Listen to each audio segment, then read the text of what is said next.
Assalamualaikum warahmatullahi wabarakatuh. Salam sejahtera untuk kita semua. Perkenalkan, saya Sapriyanti Adjamin dengan NPM 0203 24111091. Pada kesempatan kali ini saya akan menyampaikan materi ekonomi tentang pengangguran. Salah satu masalah penting dalam pembangunan ekonomi di Indonesia maupun dunia. Sebelum kita melangkah lebih jauh lagi untuk membahas materi pengangguran ini, marilah kita ketahui dulu apa sih itu pengangguran. Pengangguran adalah kondisi di mana seseorang yang tergolong angkatan kerja memiliki kemauan untuk bekerja, tetapi belum mendapatkan pekerjaan tersebut. Contohnya, lulusan baru yang sedang mencari pekerja atau pekerja yang di PHK dan masih menganggur sampai saat ini. Selanjutnya, di sini saya akan membahas tentang jenis-jenis pengangguran. Yang pertama, pengangguran friksional, yang dimana pengangguran ini terjadi karena proses transisi. Misalnya, seseorang yang berpindah pekerjaan atau baru lulus sekolah. Yang kedua, pengangguran struktural, yang dimana pengangguran ini terjadi karena perubahan struktur ekonomi atau teknologi yang menggantikan tenaga kerja manusia. Yang ketiga, pengangguran musiman, yang dimana pengangguran ini terjadi karena pekerjaan yang hanya dilakukan pada musim tertentu, misalnya pada petani atau pada nelayan.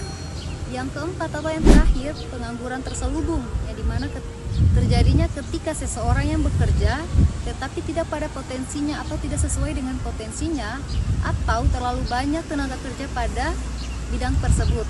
Selanjutnya saya di sini akan membahas tentang apa sih penyebab dari pengangguran tersebut. Ada beberapa faktor yang menyebabkan pengangguran tersebut.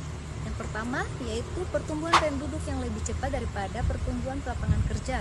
Yang kedua, ketidaksesuaian antara pendidikan dan pertumbuhan pada pasar kerja. Yang ketiga, pemutusan hubungan kerja atau di PHK.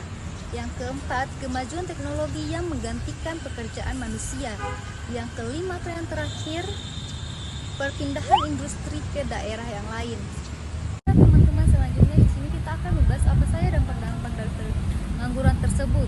Sebagaimana yang kita ketahui, dampak pengangguran tersebut terbagi atas dua. Yang pertama, dampak ekonomi dan dampak sosial. Yang pertama, dampak ekonomi yaitu pendapatan masyarakat semakin menurun. Yang kedua, konsumsi daya beli melemah.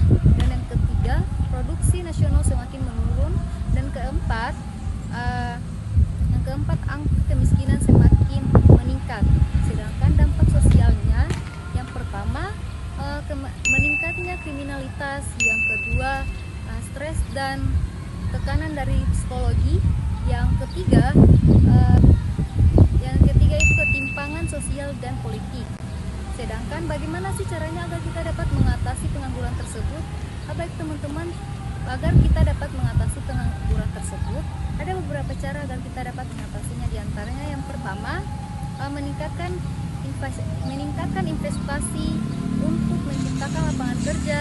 Dan yang kedua, mengembangkan pendidikan dan pelatihan kerja. Dan yang ketiga mendorong kewirausahaan dan UKM di bidang mereka masing-masing.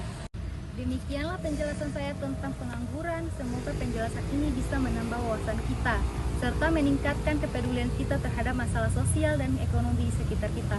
Mari kita bersama-sama menjadi generasi yang produktif, kreatif, dan siap menghadapi tantangan dunia kerja di masa mendatang. Terima kasih atas perhatiannya. Wassalamualaikum warahmatullahi wabarakatuh.